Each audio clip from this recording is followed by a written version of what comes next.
Good morning. It's a lovely day in Calgary, and I decided to go out and get some greenery in my background here so that I could do the review of the Dorado 1997 25-year-old rum, which is this baby here. And fair warning, this is a bit of a cheat in the sense that I have the sample for the 25-year-old, but this is actually a bottle of another one. But since the bottling is exactly the same and utterly consistent from one to the next, this is the bottle I happen to have, and it shows you what it is that it looks like. You know, fancy glass stopper with a bit of a cork on it, and the same etching on the thing that says it's 25 years old. And in my glass, I actually do have the actual 1997 25-year-old. Okay, so let me give you the backstory here so that you get the details. Now, Dorado has always been known for its blends, with which it's made its name. So we're talking about, the 15-year-old and the 21 that are quite so famous, and of course the 12, which many people consider to be a personal favorite, including my father, the grandpa. He and I argue about this a lot. But to some extent, their halo editions are the 25-year-olds. Now, they have made the 50th anniversary edition, which is not 50 years old, but actually 33 if you go by the youngest part of the blend. But the 25 years seems to be something of their premium edition, and it's priced to match, right? So far, I believe they've released the 1980, the 1975, which was actually issued in 2000 as the Millennium Edition. Then they've got a 1980, they've got a 1986, 1988, 1992. And I have heard a guy on Reddit say that there's a 1995 out there, but I don't think that's actually true. I think the 97 is the last one that they issued, and that's the one that's selling around Calgary right now. For what it's worth, in Calgary, it sells for just around $400. I did see it for $380 somewhere, and I didn't buy it. Even then, I thought it was just a bit too much. And in Toronto, it sells for $550, which gives you some idea of why I don't like A, monopolies, or B, the LCBO and its marketing power that it has, but that's a separate issue entirely. Now, we don't actually know what's in this 25-year-old, right? It is a blend. That part is clear. Otherwise, they would have said it was Port Morant, Versailles, or the French Saval still, or the Enmore, or whatever it is, but they don't. It's a blend. The problem is that we don't actually know what's in the blend.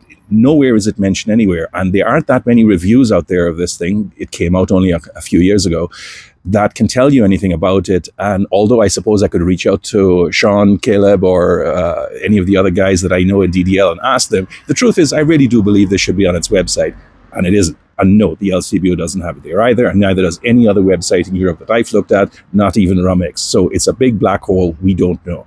All right. So to some extent, that actually makes it necessary for us to pay rather more attention. Now, if we know if it's a Port Morant, that's what we're looking for. We know that if it's Enmore coffee still, there are certain elements that we kind of like look for and rate against other of its kind. Here, we can't do that. We simply have to take it on its own merits.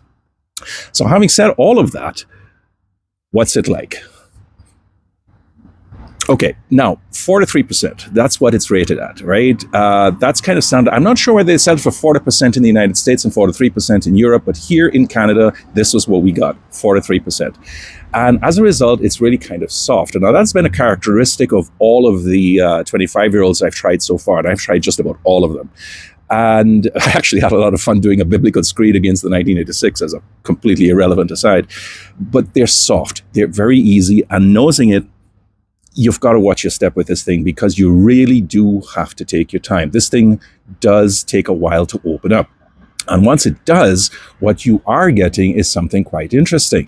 Most of the time, the initial notes off the top, of course, are caramel and toffee, licorice, nougat, almonds, a bit of cinnamon, a bit of nutmeg, if you can actually believe it, vanilla, of course. But when I tried this as a shot, in Wine and Beyond store in Signal Hill here, they actually do have an open bottle there that you can get. I think for $8 you can get an ounce or two, and then and that's what I did my tasting notes on, and then I squirreled off the sample. I thought it was really quite thin almost. It took its own sweet time getting there. The thing is, I believe this is a rum that you really got to take your time with and let it open up for about 5 minutes. Cover it over, wait 5 minutes, and then start doing your evaluation if that's what you want to do. Of course, if you just want to sip it, just go do your thing, right? But once you do that, then it starts to get a little bit better. And that's when things start to come out. Things like the fruits, raisins, apricots, peaches, that kind of thing. You've got some very, very ripe mangoes on the very edge of going off. All these things are part of the nose, and it really is nice. If at 43%, you're not going to get, biffed on the hooter. It's not that kind of rum at all. It is actually a true sipping rum to be enjoyed as such. Don't even dilute it with ice. You're going to destroy it if you try, right? Now, if you taste it, again, it feels almost like slim pickings, not something that is going to kind of like really aggressively stroke your palate with a pitchfork of Satan or anything like that. It's not that kind of thing. It is soft. Again, it's very easy. We could call it smooth, I suppose. There are a little bit of tannics involved. There's just a shade of bitterness and salt and olives. There's also a tad of yogurt here, unsweetened yogurt, like Laban, for example. That's really kind of faint. But then the more traditional notes start to come in, right? So we're talking about licorice, we're talking about caramel, toffee, nougats, almonds. All the things that you got in those pretty much come back here on the palate. And my friend Captain Culp, who is from Below the Salt Distillery, he and I were trolling around the Calgary stores, tasting and looking at what they had for sales a few weeks ago. And that's when we tried this. He kind of asked me with some puzzlement, like, where the fuck is the oak? And that's actually quite true. There's a slight bite of tannins there, but nothing that like what you would expect. Nothing that 25-year-olds would lead you to anticipate would be part of that, especially when you're talking about tropical aging. It's nothing, none of that is there here. But what it is a really nice sipping dram. You're going to enjoy this one if you're prepared to pay the price for it. So overall, then, I like it a lot. But I have to warn you that for people who are enjoying cask strength rums, it probably won't be their cup of tea or their glass of rum, as the case may be. Moreover, let's get to the evaluation here for a sec. You are not going to find the stills here. This thing is a blend, and it's a very good blend. But the distinctiveness of single cask bottlings is lost. So you're not going to see Port Morant, you're not going to see Enmore, you're not going to taste the French Saval still or the John Doerr Highest.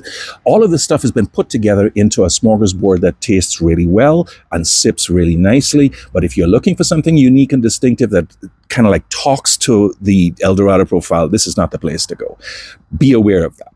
The second thing is the price and that age. Now, you got to ask yourself whether, even here, $400 is worth a rum like this, especially since you can get independent bottlings of almost similar age, which are being released, especially in Europe, much more often now, for cheaper.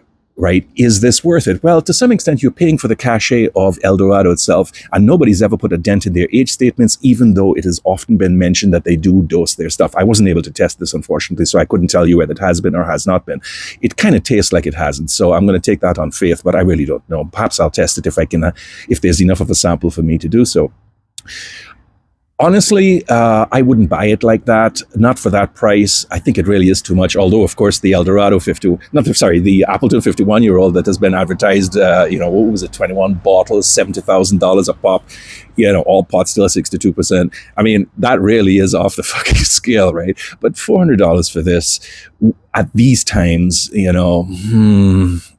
if it was cheaper, I'd probably buy it. Probably something like $250, $300. I might actually splurge the money, but for $400 or $550 for the poor folks down east, I just couldn't. But having said all of the above, I am going to score this at 85% because it is really good.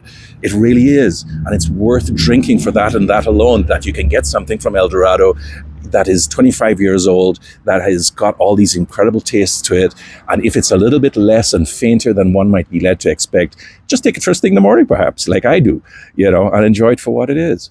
So that's it for this one. And I'll try and put out another one later on today. But for the moment, do enjoy your day. I hope it's as nice as mine over here. And have a great day, guys. See you later. Bye.